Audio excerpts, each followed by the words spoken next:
Hello everyone, this is Mike. I'm here for week 3, part 2 of Mychaels' journey, and I am at, Waterloo Pier basically, where you've got loads of creative places. Just to show you guys a few things here. A nice little skater area there, kids playpen. You also have the BI5 Film Festival that's here, and also the National Theatre, and also the Royal Albert Hall, I believe, is here as well.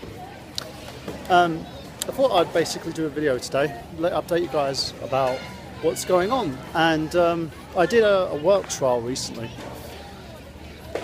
and to say the least, it didn't go well. Now, I offered to work as a company as kind of a delivery guy, delivering kebabs, believe it or not. What I got out of it wasn't precisely what I put in, if that makes sense. I went to the first location that they gave me. The guy ended up, getting the address wrong, so it took me an hour to deliver the first order.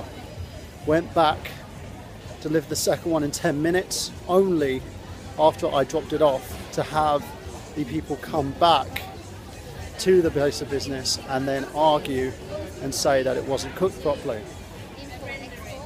The manager came up to me and goes, "Oh, it took you 45 minutes to deliver the second one." I was like, "No, it didn't. Didn't at all." I felt insulted because he was trying to put me down in a sense, and then because he felt bad for doing so, decided to offer me a free meal. I told him that he could take his free meal and just have a good day. I wasn't going to argue, I wasn't going to tell him off, I wasn't going to swear at him, because in the end a bad attitude is not really going to get me anywhere. You know, being angry at the world is not really going to get me anywhere. So I decided instead to be the nice guy, which is very, very hard to do. I will guarantee you this, it's very hard to be the nice guy when it comes to people. So think of it that way. I had these people blatantly lie to get themselves a free meal, and I didn't have an issue with it. Wasn't angry about it. Let the issue go. But I want to let you guys know what lying does. In my opinion in life, lying gets you to a few places. Firstly, it gets you in a situation where if you get caught out for lying, people aren't going to believe you or respect you anymore, so you lose a lot of respect. 2, it gets you in a situation where I think karma will come back and bite you in the arse. It doesn't matter who you are, it doesn't matter what you do, but that is what it is. Now, I want to basically give kind of a shout out to someone else. Well, not really a shout out, because I was talking to a friend of mine about this recently, and there's been a troll on my channel and also on the 136 Killer, as the guy is called, because I called him Star Killer. I think Star Killer is a better name, but still. Who basically wanted to make fun of my professional wrestling career prior, and kind of put me down and since put this guy down, because apparently the guy was knocking one of his best friends. I'm not going to name the guy because I don't want to start a troll war between myself and him, and I'm trying to take the high road on it. But I want to put something out there to people about certain things like this, putting someone down in a sense, and I think that's kind of the life lesson we're learning today. Putting people down to make yourself feel better doesn't get you anywhere. I look at every single accomplishment I ever made and I completely look at it as nothing. It's not equating to anything. I've always wanted to be the guy who directs the next kind of big movie, or writes the next big movie, or stars in the next big movie. I'm never going to be a leading man. Do you know what I mean? I'm never going to be a leading man because of my look. because I'm not the kind of Hollywood type of guy.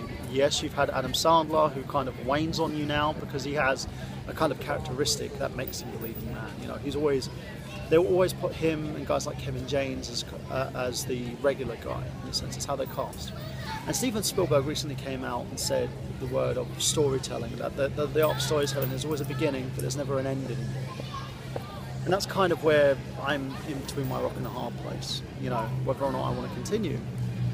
And this gentleman and another gentleman were talking about the fact how, you know, he was saying that he's an accomplished wrestler because he's been in the same territory for God knows how long, and he's wrestled all sorts of big names. And he shows his YouTube videos, it's untelevised, it's an independent promotion in all intents and purposes. And I don't specifically know his role, so I don't like to comment on what his role is. But for me, I know professional wrestling like the back of my hand. Same as I basically know filmmaking. Well, I'm getting to the point where I'm starting to learn and know filmmaking like the back of my hand, but I know acting like the back of my hand. And when someone sits there and talks trash to me and tries to talk down to me, I don't laugh about it. I just look at it and go, well, obviously you don't know what you're talking about. With professional wrestling, he says I didn't understand the business. This person did 2 videos begging to be on Tough Enough. I did one taking the piss out of the whole Tough Enough thing, if you want to check out the bottom there. And it was asking to be basically an announcer for the WWE, because I think that's kind of my role. I kind of did get hyped up a little bit because I had various colleagues tell me, no, you could get it, you could be the next announcer, dude, because the video looked really great. But that wasn't my goal. My goal was to kind of just go, oh, look at this, it's a parody. And just do something to kind of stand out and be creative, in a sense. And that's all I've ever been, creative. And this guy was like mocking and talking about how I don't understand the business. Now, I'm going to put this video out there to that person specifically and use that whole analogy of putting people down. Firstly, this business started here in the United Kingdom. If you remember stuff like World of Sport, if you remember the wrestling territories in the United States, we used to have a very healthy wrestling kind of journeyman-esque independent scene here in the United Kingdom, over in Germany and over in other locations. Thanks to companies like the WWE, it kind of knocked that on its head. I still have close ties to the wrestling scene now, as I'm still associated with a great guy by the name of Alex Shane. We've had our ups and downs in terms of the way that I was trained and the way that things have happened, but at the same level, he's still, you know, he's still trying to make sure that the British scene works. So I tip my hat to him on that fact that he makes the British scene work. He's doing everything he can to make sure that the British scene survives. So, you know, that's one thing that he does. The second thing you've got to look at as well is I myself, in my first year, was kind of a journeyman wrestler. You know, I went from working in the UK to getting offers in Japan and Mexico. You know, I wrestled the late great Eddie Guerrero in a dart match, kind of to tool himself up before he actually did an event, which I'm very, very proud of, but it doesn't make me anything. My career was cut short because my ankle was broken in a match. And I still look at it and think fondly of it, and I have still got my foot in the business in the sense that I still understand it, I still know it, and I still represent it. And this person, what he likes to think is that he's this big ass, amazing wrestler who's no one's ever heard of. And that's the thing, I never call myself a big ass actor, I never call myself an amazing director, and I never call myself the greatest person in the world, in a sense.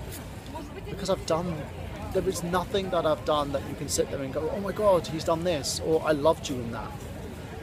I've done works, I've worked, but there's still a lot more that I need to do, and hell of a lot more I need to accomplish. Hell, you know, I want to work towards my first Oscar one day, who knows? And that's the thing. I look at this guy's journey and look at the way he does things and think, he's never gonna, you know, if he gets YouTube famous, in a sense, like he wants to be, he's gonna pack in the whole wrestling thing and never gonna do it again. Because he doesn't care about wrestling, he cares about fame behind it. I've never wanted to be famous, I've wanted to be an actor. I've never wanted to be famous, I wanted to be a director, and I've never wanted to be famous, I wanted to be respected and recognised within my field. That's different, you know, in comparison to what a lot of people, in the days of reality television, everything's gone. You know, the whole respect and dignity of the industry that we used to have is gone. Because you've got all these idiots out there now who's like, oh, I've done a reality TV show, let's do professional wrestling, or I've done a reality TV show, I want to act in a big budget film, or I'm a musician, so obviously I can work as an actor in loads of different films. It doesn't work like that. It takes heart, it takes training, and it also takes dedication to your chosen craft. These are skilled jobs, or should I say careers, because it's not really a job. Acting is not a job. Directing is not a job, writing is not a job, professional wrestling is not a job, it's a career. You've got to love it, otherwise there's no point in doing it. There's rarely a person who has come in with lack of respect to come into the industry and then leave it because something else better came along. It's kind of one of the reasons why I'm very indifferent about guys like Dwayne "The Rock" Johnson. No offense to the guy, he's done a hell of a lot, you know, and he's made a lot of money. He's done far better than I have. So in the end, I can't sit there and like talk shit about the guy because it's, you know, there's no point, because he's proven everyone else wrong. But I sit here and I look at that, and I look at the fact of all this stuff that's been happening, and all the backlash that I've been getting, and the kind of the shitstorms that have been growing, because people are angry because I've been asking questions.